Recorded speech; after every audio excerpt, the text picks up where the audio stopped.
अस्सलाम वालेकुम viewers. America की ईरान पे बमबारी 11वें रोज़ भी जारी रही। कोई एक दिन ऐसा नहीं है जिस दिन वो सेल्फ रिस्ट्रेंट करें। फ्रीकैन की तरफ से कंजेक्टिवली एक दूसरे के ऊपर अटैक जारी हैं। ख़ित्ते के अंदर अमरीकी जो मिलिट्री बेसिस हैं, जो मिलिट्री इंस्टॉलेशंस हैं, ईरान उनको हिट कर रहा है। और कुवैत, जॉर्डन, ओमान, कतर, ये सारे कंट्री जो हैं वो अपने दिफा के लिए अपने जो उनका एयर डिफेंस सिस्टम है उसको फ़ाल कर चुके हुए हैं। अब सूरत हाल ये है कि अमेरिका कह रहा है हम मुज़ाकरात के लिए आमादा हैं, तैयार हैं। ईरान जो है उसके ऊपर तैयार नज़र नहीं आता। जबकि दूसरी तरफ ईरान का कहना है कि अमेरिका पे मज़ीद एतबार नहीं किया जा सकता क्योंकि वो शहरी ढांचे को निशाना बना रहा है, पावर ग्रिड स्टेशन को अटैक किया जा रहा है। और अभी की जो खबरें हैं व्यूअर्स, उसके तहत ईरान ने तेहरान में अपना एयर डिफेंस सिस्टम फ़ाल कर दिया। तबरेज़, चाबहार और बुशैर, ये वाहिद शहर है जिसके अंदर उनका एटमी बिजली घर है, उसके ऊपर भी मुसलसल हमले जारी हैं। और व्यूअर्स, डोनाल्ड ट्रंप ने लेबनान के सदर के साथ जो मुलाकात की है वाशिंगटन में, उसके बाद मीडिया से बात करते हुए उनका कहना था कि हमारा मुमकिना अगला हदफ पिक एक्स माउंटेन, जो ज़ेरे ज़मीन जोहरी कम्प्लेक्स है, हम उसको अटैक कर सकते हैं। ट्रंप कहते हैं कि यूजुअली हम अपने फौजी अहदाफ नहीं बताते, लेकिन यहाँ के ऊपर जो है मैं इस चीज़ को छुपाऊंगा नहीं, हमारे पास कोई और चारा नहीं, हम उसे हिट करेंगे। याद रखें व्यूअर्स, इजरायली अखबारात जो हैं वो ख़ास तौर पे निशानदेही कर रहे हैं। इजराइल इस वक्त जो है वो डायरेक्ट कन्फ्रंटेशन के अंदर हमें नज़र नहीं आता, वो बिल्कुल साइड लाइन हुआ है। लेकिन व्यूअर्स, ये सारी डिस्ट्रेसिंग पिक्चर जो है वो सबसे ज़्यादा सर्व कर रही है जिसके पर्पज़ को, वो इजराइल है। जिस तरीके से वो रीजन के अंदर जो है वो डिस्टेबलाइजेशन चाहता है, मशरक़ वुस्ता के अंदर हम जो सूरत हाल देख रहे हैं कि तमाम गल्फ स्टेट जो हैं उनमें अमेरिका की जो मिलिट्री इंस्टॉलेशंस हैं उनको अटैक तो हो रहा है, लेकिन उसके साथ साथ जिस तरीके से आबनाए हुर्मुज़ मुकम्मल तौर पे बंद पड़ी है, आपके दूसरी तरफ की स्ट्रेटेजिक जो आबी गुजरगाह है बाबुल मंदब, जिसे रेड सी का जनूबी दरवाज़ा कहा जाता है, वहाँ के ऊपर भी हौथीज़ ने जो थ्रेट जारी किया था उसके बाद मुकम्मल तौर के ऊपर खामोशी नज़र आती है। लेकिन व्यूअर्स, इस सारी सूरत हाल के तनाजुर में सबसे अहम खबर जो है वो पाकिस्तान की वजारत ख़ारजा का बयान है, जिसमें हौथीज़ को जो है मुतनब्बा किया गया, उन्हें इंतबाह किया गया, वार्निंग जारी की गई है उन्हें कि अगर आपने पाकिस्तान के बहरी मफादात को निशाना बनाया, मतलब वहाँ यम्बू पोर्ट से निकलने वाले अगर पाकिस्तानी जहाज़, जो टैंकर्स हैं जिन पे पाकिस्तान के झंडे हैं, अगर आपने उनको हमला किया तो आप पाकिस्तान की जो सलामती हैं उसको चैलेंज करेंगे और बदले में पाकिस्तान इंटरनेशनल लॉ के तहत रिस्पॉन्ड करने का जो हक है बतौर एक सॉवरन नेशन वो महफूज रखता है। व्यूअर्स, पाकिस्तान ने हौथीज़ की तरफ से जो अंसारुल्लाह ग्रुप है जिसको ईरान की हमायत हासिल है, और उनकी जानब से सऊदी अरब और रेड सी के अंदर जो तिजारती जहाज़ रानी है, जो वहाँ के ऊपर मैरी टाइम की जो नेविगेशन वहाँ के ऊपर हो रही है, क्योंकि आबनाए हुर्मुज़ के बंद होने के बाद ये रास्ता बड़ी अहमियत इख्तियार कर गया था। और सऊदी अरेबिया, जो हमने कल बात की कि यम्बू पोर्ट के थ्रू एशिया के अंदर जो है वो यहाँ से ऑयल की सप्लाई बेचता था, और कल की खबर है कि 3 जहाज़ जो हैं वो यहाँ से वापस जो है रास्ता बदल के चले गए, जो कि चाइना और रशिया जा रहे थे तेल की सप्लाई लेके। व्यूअर्स, सूरत हाल जो है वो बहुत ही ज़्यादा जो है डेट्रीमेंटल नज़र आती है हमें। और व्यूअर्स, मशरक़ वुस्ता के तनाज़े में सऊदी अरेबिया को जिस तरीके से घसीटा जा रहा है, मेरे ख्याल में ये सिर्फ और सिर्फ जो है इजराइल जो है उसके मुफाद के अंदर है। तो ईरान के एंड के ऊपर अब ये देखना है कि क्या वो इस सारी सूरत हाल को कहीं मिसरीड तो नहीं करते, या वहाँ पे सैनिटी परवेल करती है, और जो हार्ड लाइन फैक्शंस हैं वो क्या उस बड़े जो नफेरियस एक प्लान है इजराइल का उसके दाम में आ जाएंगे, या फिर ईरान की जो लीडरशिप है वो हौथीज़ के ऊपर अपना इन्फ्लुएंस एग्जर्ट करते हुए बाबुल मंदब की ये सिचुएशन जो है उसको किसी सूरत के अंदर जो है वो फिजल आउट करने के लिए अपना असर रसूख इस्तेमाल करेंगे। क्योंकि व्यूअर्स, अगर कोई सऊदी अरेबिया के ऑयल टैंकर पे अटैक होता है या सऊदी अरेबिया की सरजमीन के अंदर कोई हमला होता है यमन की तरफ से, तो मुआहदे के तहत पाकिस्तान जो है रेलिवेंट है, हमारी फ़ौज वहाँ पर पहले से डिप्लॉय है। और ये जिस तरीके से पाकिस्तान का बयान है, इससे एक सूरत हाल की कशीदगी जो है और इसकी जो इंटेंसिटी है उसका अंदाज़ा किया जा सकता है। व्यूअर्स, यहाँ पे मैं आपको ये बात भी बताता चलूँ कि यमन के तनाज़े को तकरीबन 12 साल हो चुके हैं। व्यूअर्स, आपको याद होगा पाकिस्तान में यमन में फोर्सेस उतारने के हवाले से जो है पार्लियामेंट की जो करारदाद थी उसके मुताबिक सऊदी अरेबिया को डिक्लाइन कर दिया था, नवाज शरीफ साहब की गवर्नमेंट के अंदर है। लेकिन अब मंजरनामा सूरत हाल जो है वो यकसर तब्दील हो चुका हुआ है। इस तनाज़े की वजह से तकरीबन 1.5 लाख से ज़्यादा जो यमन के बाशिंदे हैं वो हलाक हो चुके हैं। व्यूअर्स, ये बड़ी अफसोसनाक बात है कि हम एक मुसलमान मुल्क का जिक्र कर रहे हैं जहाँ के ऊपर ह्यूमैनिटेरियन क्राइसिस इस लेवल का पैदा हो चुका हुआ है कि 2 करोड़ से ज़्यादा लोग जो हैं उससे मुतासिर हैं। और वहाँ की जो सेंट्रल गवर्नमेंट है वो कोलैप्स कर चुकी है, जिसके पीछे सऊदी अरेबिया खड़ा है, जबकि दूसरी तरफ हौथीज़ जो हैं वो वहाँ पे ईरानी मफादात जो हैं उनका तहफ़्फ़ुज़ करते हैं। और रेड सी के अंदर जिस तरीके से उन्होंने हिट किया इजराइल के हवाले से मामलात जो हैं वो हमारे सामने है कि एक पोटेंशियल थ्रेट है। लेकिन सोमाली लैंड जो कि बाबुल मंदब के बिल्कुल अपोजिट है, और हमने इस पर एक वीलॉग किया था कि वहाँ पे किस तरीके से इजराइल अपनी मिलिट्री आउटपोस्ट के थ्रू इस रीजन को नेविगेट करना चाहता है, इस रीजन के ऊपर अपना चेक रखना चाहता है, सर्विलेंस रखना चाहता है, और शायद हमला करने के लिए भी वहाँ के ऊपर जो सूरत हाल है वो तैयार की जा रही है। और शायद हमले के हवाले से भी इतलात हैं कि वहाँ के ऊपर जो इजरायली इंटेलिजेंस के लोग हैं वो पहले से वहाँ पे मौजूद हैं, इसीलिए सोमाली लैंड को उन्होंने तस्लीम किया था। तो व्यूअर्स, एक तरफ यमन के महाज के ऊपर हम देखते हैं कि इजरायली जो हैं लॉन्ग टर्म एक पॉलिसी के तहत इंगेज कर रहे हैं सोमाली लैंड से इस मामले को, और दूसरी तरफ व्यूअर्स हम देखते हैं कि जिस तरह हमने बात की कि लेबनान के महाज के ऊपर है। अब खबरें कल से ये हैं कि Israel Aahista Aahista pull out कर रहा है वहाँ से, और वहाँ पर लेबनान की जो फोर्सेज हैं वो कुछ हिस्से के अंदर डिप्लॉय हो रही हैं। व्यूअर्स, यहाँ पे भी सूरत हाल जो है वो हमें देर पा अमन की तरफ जाती हुई दिखाई नहीं देती, और वेस्ट बैंक के अंदर भी हमले जारी हैं। अगर हम बात करें गजा की, तो गजा का मामला इस सारी जंग के तनाजुर में व्यूअर्स मुकम्मल तौर पे बैक बर्नर पे चला गया। तो मेरे ख्याल में ये भी चीज़ जो है वो इजराइल को सर्व करती है कि दुनिया के इंटरनेशनल जो प्रेस है वो मुकम्मल तौर पे ईरान के ऊपर फोकस करके ख़ास तरह का नैरेटिव, अगर हम वेस्ट की बात करें, वो शेप कर रहे हैं। और दूसरी तरफ जो इजराइल ने वहाँ के ऊपर इंसानियत सोज मजालम ढाए हुए हैं,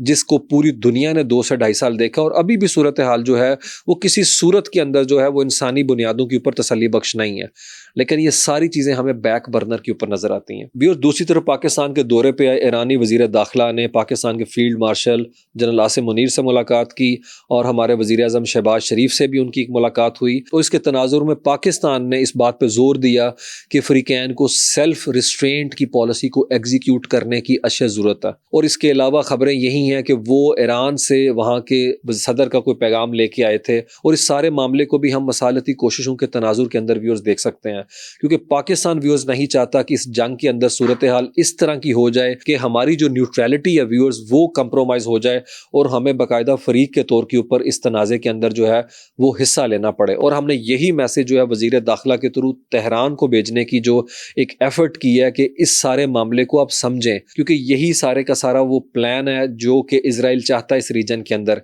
कि हर मुस्लिम कंट्री जो है वो एक दूसरे के खिलाफ खड़ा हो, और वो बिल्कुल इस वक्त आप देखें साइलेंट स्पेक्टेटर रह के बाई स्टैंडर्ड के तौर के ऊपर दूर से बैठ के सिचुएशन को देख रहा है। और अमेरिका के अंदर भी यही गुफ्तगू हो रही है, और इस वक्त भी सूरत हाल ये है कि मार्को रूबियो के पीछे रिपब्लिकन सेनेटर्स खड़े हैं, और जेडी वैंस जो कि 2028 के पोटेंशियल कैंडिडेट हैं। खबरें ये हैं कि ये दोनों रिपब्लिकन जो हैं, जिसमें मार्को रूबियो जो हैं उन्हें हमायत हासिल है इजरायली लॉबी की, वो इलेक्शन लड़ेंगे जेडी वैंस के खिलाफ, क्योंकि जेडी वैंस जो है ना ही has been very vocal against Israel motives जो रीजन के अंदर हम देखते हैं, नेतन्याहू को लेकर जिस तरह से उन्होंने इंटरव्यू दिए। लेकिन व्यूअर्स, डोनाल्ड ट्रंप का ये कहना कि जोहरी जो प्लांट हैं उनको अटैक करेंगे, व्यूअर्स ईरान के जो हार्ड लाइनर हैं वो इसी चीज़ को वेपनाइज करेंगे वहाँ पे। अगर डोनाल्ड ट्रंप नतान्स के अंदर अटैक करते हैं उनकी जो न्यूक्लियर फैसिलिटी है, और जबकि वो कह रहे हैं जो डीप न्यूक्लियर डस्ट है हम उसको भी तबाह करने की कोशिश करेंगे। व्यूअर्स, ये इतना आसान नहीं है। लेकिन व्यूअर्स, जिस तरह से सेंट काम डोनाल्ड ट्रंप के कहने के ऊपर वहाँ पे अटैक कर रही है शहरी ढांचे के ऊपर, उसके अलावा जो उनके स्टॉक पाइल्स हैं ड्रोन्स के, मिसाइल टेक्नोलॉजी, और जो सरहदी उनकी जो सर्विलेंस सिस्टम है उसको डैमेज किया जा रहा है। जंग का मैग्नीट्यूड स्केल व्यूअर्स मुसलसल बढ़ता जा रहा है, और ये सूरत हाल बड़ी ख़तरनाक है। इंटरनेशनल ऑयल मार्केट व्यूअर्स वो उस तरह से यूज टू नहीं थी, जबकि खबरें यही थी कि वो मार्केट जो है वो इस चीज़ को समझ चुकी हुई है कि अब ये पैटर्न आगे चलेगा। लेकिन व्यूअर्स, जिस तरीके से पिछले 48 घंटों में $95 के ऊपर ब्रेंट क्रूड चला गया है, एशियन मार्केट के अंदर जो है $92 से ऊपर जो है वो तेल की कीमत जा चुकी है। पाकिस्तान की सूरत हाल आपके सामने है, रोज़ाना की बुनियाद के ऊपर जो है वो पेट्रोल की कीमत तय होगी, और उसके हवाले से जो पेट्रोल की एसोसिएशंस हैं उन्होंने जिस तरह से हड़ताल की कॉल दी है, तो व्यूअर्स एक अनार्किक सिचुएशन है जो कि ऑफकोर्स ट्रिकल डाउन इफेक्ट आएगा इसका, जिसकी वजह से महंगाई जो है वो हम देखेंगे ना सिर्फ पाकिस्तान में बल्कि पूरी दुनिया में। व्यूअर्स, इस वक्त यूरोप की सूरत हाल देखेंगे, वहाँ पे जेट जेट फ्यूल महंगा होने की वजह से एयर ट्रैवल जो है वो बहुत ज़्यादा मुतासिर हो सकता है, क्योंकि कीमतों के अंदर जो है वो बहुत ज़्यादा सर्ज देखने को आ रहा है। और व्यूअर्स, अभी जो खित्ते के अंदर टारगेट किया जा रहा है, जिस तरीके से हमने देखा जॉर्डन के अंदर टारगेट किया गया रेजिडेंशियल कम्प्लेक्स को, जिसमें अमरीकी फौजियों की हलाकतों की भी खबरें हैं। और व्यूअर्स, जिस तरह से IRGC ने दावा किया कि उन्होंने अमेज़न का जो सेंट्रल वहाँ के ऊपर स्ट्रक्चर है उसको डैमेज किया हमला करके, और कुवैत कह रहा है कि हमारे डिसैलिनेशन प्रोजेक्ट जो है उसके ऊपर हमला किया गया है। व्यूअर्स, ये सारी सूरत हाल बताती है कि हमलों के लिए जो टारगेट हैं उनकी नेचर बदल रही है। इसी तरीके से व्यूअर्स, अगर शहरी ढांचे को वहाँ के ऊपर अटैक किया गया रीजन के अंदर, तो व्यूअर्स सूरत हाल जो है वो मजीद से मजीद जो है वो बदतर होती जाएगी है। व्यूअर्स, अमेरिका का रवैया हमें बहुत अफसोसनाक नजर आता है। व्यूअर्स, जो खबरें थी कि 10 रोज़ा की जंग बंदी के हवाले से जो सालसी की कोशिशें की जा रही हैं, जिसकी कल इस्माइल बकाई ने बात की कि हम इसके ऊपर गौर कर रहे हैं, लेकिन व्यूअर, जो अमेरिका का जरहाना रवैया है वो जंग को समेटने के हवाले से की जाने वाली कोशिशों से मुताबिकत नहीं रखता। व्यूअर, इसकी ताज़ा एग्जांपल ये है कि पीट हेग्सेथ ने कांग्रेस के अंदर जो अभी स्टेटमेंट दी है वो सेनेट की अप्रोप्रिएशन कमेटी के सामने पेश हुए जब से ये जंग दोबारा से स्टार्ट हुई है, और उसके बाद उन्होंने वहाँ के ऊपर बताया कि ईरान के खिलाफ जंग पर अभी तकरीबन $37 बिलियन खर्च हो चुके हैं। व्यूअर्स, आपको याद होगा कि पहले हफ्ते में जब जंग स्टार्ट हुई थी तो एक हफ्ते में अमेरिका ने जो बारूद यहाँ पे इस्तेमाल किया था उसकी कुल लागत जो बताई जाती थी 11.3 बिलियन US डॉलर्स। और अब व्यूअर्स, इसी पे इक्तफा नहीं है कि अमेरिका जिस तरीके से वसाइल का बेदरेग यहाँ पे इस्तेमाल कर रहा है, और ये वो डोनाल्ड ट्रंप थे जो कहते थे कि हम फौरी तौर पे यहाँ पे नतीजा जो है वो निकाल लेंगे, लेकिन वॉर व्यूअर्स, प्रोटेक्टेड वॉर जिसके वो हामी नहीं और दोनों फरीक नहीं चाहते, लेकिन सूरत हाल उसमें कन्वर्ट होती नजर आती है। जैसे रॉबर्ट पेप कहते हैं कि अब थर्ड स्टेज के ऊपर नॉक कर रहा है डोनाल्ड ट्रंप, और उन्होंने ईरान को अंडर एस्टिमेट किया। और व्यूअर्स, यही डोनाल्ड ट्रंप थे जो मुसलसल अप्रैल के महीने से कह रहे हैं कि अमेरिकन कांग्रेस हमें 1.5 ट्रिलियन US डॉलर्स, व्यूअर्स तकरीबन 1500 अरब डॉलर की वो बात कर रहे हैं दफाई बजट के हवाले से, और ये रिकॉर्ड होगा अगर अमेरिका की सेनेट ने ये पैसे रिलीज कर दिए। इस वक्त व्यूअर्स, उनका टोटल बजट जो है वो 997 अरब डॉलर है, और जबकि ईरान का सालाना दफाई बजट जो है वो तकरीबन 8 अरब डॉलर से भी ज़्यादा नहीं है। लेकिन व्यूअर्स, उनकी जो दफा करने की सलाहियत है और जिस तरीके से एक एग्रेसिव पोस्चर हमें नज़र आता है, सर्वाइवल मोड से जिस तरीके से अब वेंजेंस के हवाले से उन्होंने मिलिट्री मसल को फ्लेक्स किया हुआ है और वो हिट कर रहे हैं, ये सारी सूरत हाल व्यूअर्स जंग को उस जगह के ऊपर लेके आ जाएगी जिसका तस्वुर व्यूअर्स ना रीजन ने किया था, ना दुनिया ने किया था, इवन फ्रीकैन ने नहीं किया था। और व्यूअर्स, यही जंग की डार्क साइड है। एक मर्डर की वजह से फर्स्ट वर्ल्ड वॉर 5 साल जारी रही, और 1939 में जो जंग स्टार्ट हुई थी सेकेंड वर्ल्ड वॉर, व्यूअर्स, वो हिरोशिमा नागासाकी पे जिस तरीके से लिटिल मैन फैट बॉय बम फेंके गए थे, और हुर्रिफिक उसकी डिटेल है जो पूरी दुनिया ने देखी। तो व्यूअर्स, डिप्लोमेसी डायलॉग के हवाले से स्पेस का श्रिंक होना और जिस तरीके से चेस्ट थम्बिंग की जा रही है दोनों फ्रीकैन की तरफ से, वो मामलात को मजीद गंभीर बना रहे हैं। और व्यूअर्स, जिस तरीके से पीट हेग्सेथ कांग्रेस के अंदर $87 बिलियन की मंजूरी के लिए वहां के ऊपर हाथ पांव मारते नजर आए, और उनका कहना था कि ये हमें फौरी तौर पे चाहिए क्योंकि 67 अरब डॉलर जो है मिडल ईस्ट में फौजी कार्रवाइयों के लिए हमें दरकार है। और उन्होंने कहा कि अगर फंड्स फराहम ना किए गए तो इसका खसारा भुगतना पड़ेगा, और वो उसमें उन्होंने बताया कि फौजियों की तनख्वाहों के लिए पैसे नहीं होंगे हमारे पास, और फिर जिस तरीके से सर्वेलेंस टेक्नोलॉजी, और फिर उन्होंने कहा म्यूनिशन जो है वो हमारे पास गोला बारूद का मसला होगा, और हम अहम फौजी कार्रवाइयाँ जो है वो नहीं कर सकेंगे, तसलसल उसका मुतासिर होगा। व्यूअर्स, आयरॉनिक सिचुएशन ये है कि ये सूरत हाल जिस तरीके से पीट हेग्सेथ की तरह के लोगों ने वहाँ के ऊपर क्रिएट की, और इनका सारा नैरेटिव जिस तरह से इन्होंने टैटूज बनाए हुए हैं, और जिस तरीके से ये बंदा who has got least to do with defence affairs, viewers, ये चैनल के एंकर थे और जिस तरीके से वहाँ के ऊपर एक खास नैरेटिव शेप करते थे, और जिस तरीके का इनका पॉलिटिकल पार्लेंस रहा पिछले 4 महीनों के अंदर, वो कहते क्या नजर आते हैं? वो कहते हैं कांग्रेस को कि हम खतरनाक दुनिया में रहते हैं और इस सारी तो सूरत हाल में जुर्रतमंदाना और फौरी इकदामात की जरूरत है। व्यूअर्स, ये अगर इनकी स्टेटमेंट निकाल ली जाए, इनके ट्वीट्स निकाल दिए जाएं सोशल ट्रूथ के ऊपर है, और उनको एक सांस के अंदर पढ़ा जाए, तो पता चलता है कि दुनिया के अंदर, कि इस दुनिया को खतरनाक बनाने के अंदर इस तरह का जो नैरेटिव है उसने कितना ज्यादा फ्यूल किया सारी सूरत हाल को है। और व्यूअर्स, जिस तरीके से उन पे ताबड़तोड़ सवाल किए गए और वहाँ पे एक हीटेड आर्गूमेंट हुआ। जो डेमोक्रेट के गैरी पीटर्स हैं, उन्होंने कहा कि आप तो जंग हार चुके हुए हैं। अगर डोनाल्ड ट्रंप क्लेम कर रहे थे कि हम जंग जीत चुके हुए हैं, तो इतने बिलियंस ऑफ डॉलर का तकाजा आप क्यों कर रहे हैं, और ये लामुतनाई इनडेफिनेट पीरियड की जंग आपने क्यों छेड़ के रखी हुई है। और व्यूअर्स, वहाँ के ऊपर कोई मुनासिब, कोई प्लॉजिबल किस्म का आंसर नहीं था पीट हेग्सेथ के पास है। और मुसलसल वहाँ के ऊपर जो मुतासरीन है और जो अवाम वहाँ पे थी, उन्होंने इस कार्रवाई के दौरान बार बार पीट हेग्सेथ के ज़मीर को जगाने की कोशिश की, और बार बार वो प्रोटेस्ट करते नजर आए कि अनकॉल्ड फॉर पॉइंटलेस जंग थी, जिसका शुरू दिन से कोई मतलब, कोई मसरफ था ही नहीं। और व्यूअर्स, इस सूरत हाल के अंदर भी पीट हेग्सेथ जो है वो रिट्रेट कर रहे थे अपनी बात को, और वही जगाली करते नजर आए। और बाइडेन एडमिनिस्ट्रेशन ने ज्यादा फंडिंग नहीं की, जिसकी वजह से सूरत हाल ये है। जबकि दूसरी तरफ वो अपनी बात पे रिट्रेट करते नजर आए कि बाइडेन एडमिनिस्ट्रेशन ने फौज की उतनी फंडिंग नहीं की।